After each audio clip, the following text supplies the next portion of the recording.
Lao Tzu understood that any form of social or cultural hierarchy destroys the awareness of trust in the universe. Confucius could not accept this, because his approach was only for those who governed. He thought if those who govern were liberated and morally noble, society would benefit.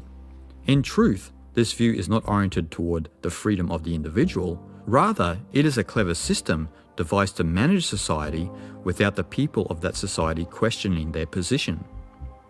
Democracy is similar. The ideology of democracy tries to maintain a society's comfort and convenience based on liberal views, so that the bigger questions of life are never asked of those imposing democracy upon the people.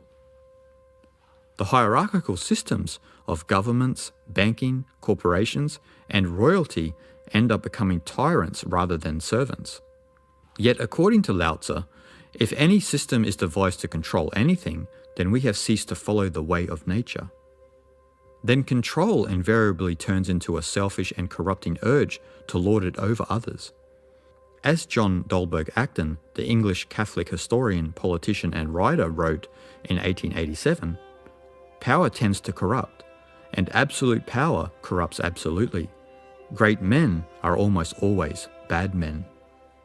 Selfish power has corrupted the world with the belief that we can control life within a fixed reality that is devoid of spontaneity.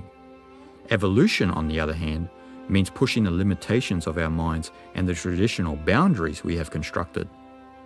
Confucianism, the religion of Taoism, and other religious traditions are being tested in the modern era. Their dogmas have become exhausted, and the world is becoming attuned to an authentic spirituality, as a new awareness of ourselves in relation to each other, the world, and the universe is developing. Tradition is not intrinsically bad, and many traditions can be beautiful, but they lose this beauty and they become psychologically damaging when they set up dogmas to imprison the mind. We only have to look at modern-day Christianity for an example.